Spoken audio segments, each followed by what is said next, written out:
Question number 1, सब पक्षी किधर जा रहे थे और क्यों? जंगल के बीचों बीच जो बड़ा सा टीला था उसके ओर सभी पक्षी जा रहे थे, क्योंकि पक्षियों के राजा राजहंस ने वहाँ एक सभा बुलाई थी। पक्षियों की सभा किसने बुलाई थी? पक्षियों की सभा पक्षियों के राजा राजहंस ने बुलाई थी। पक्षियों की सभा में हाथी क्यों आया था? हाथी राजहंस का मित्र और जंगल में सबसे बड़ा और समझदार पशु था, इसलिए राजहंस के कहने पर वो सभा में आया था। क्वेश्चन नंबर 4, पक्षियों पर क्या मुसीबत आई थी?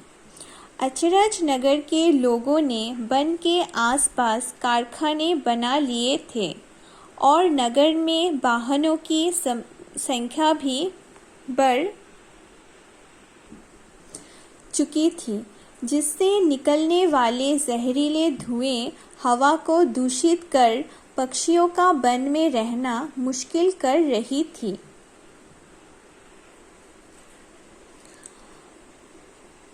कौवा वन छोड़कर क्यों नहीं जाना चाहता था? कौवा वन छोड़कर नहीं जाना चाहता था क्योंकि वे वन में सदियों से रह रहे थे। हाथी का क्या कहना था? हाथी का कहना था कि उन्हें कोई ऐसा उपाय ढूंढना होगा जिससे इंसानों को अपनी गलती का एहसास हो। उल्लू ने क्या सुझाव दिया? एकांत में रहने वाले उल्लू ने बादलों के पास जाने का सुझाव दिया।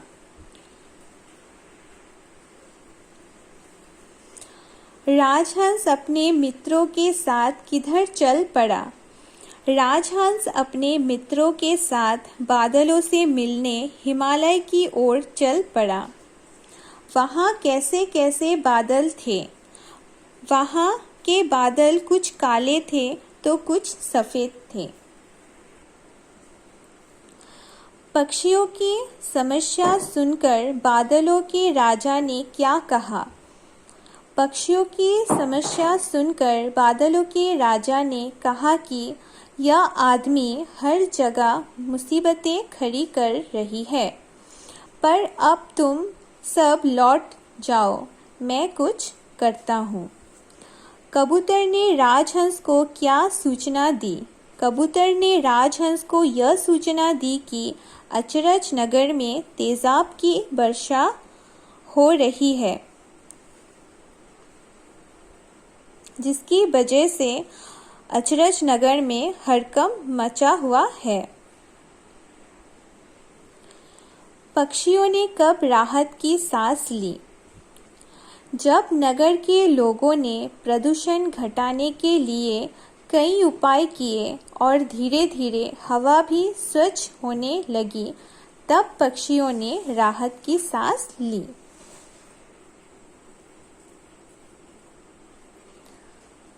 सब पक्षी टीले की ओर क्यों जा रहे थे? अचरज वन में पक्षियों के राजा राजहंस ने पक्षियों की सभा बुलाई थी, इसलिए पक्षी टीले की ओर जा रहे थे। अचरज वन की हवा दूषित क्यों हो गई थी? अचरज नगर के लोगों ने अचरज वन के आसपास कारखाने लगा लिए थे और नगर में वाहनों की संख्या भी बढ़ गई थी, जिससे निकलने वाले जहरीले धुएं से हवा दूषित हो गई थी। पक्षियों के सामने समस्या क्या थी? पक्षियों के सामने यह समस्या थी कि अचरज वन की हवा प्रदूषण के कारण जहरीली हो गई थी। इस हवा में पक्षियों का रहना मुश्किल हो गया था। अपनी समस्या को दूर करने के लिए पक्षी किसके पास गए? अपनी समस्या को दूर करने के लिए पक्षी बादलों के राजा के पास गए।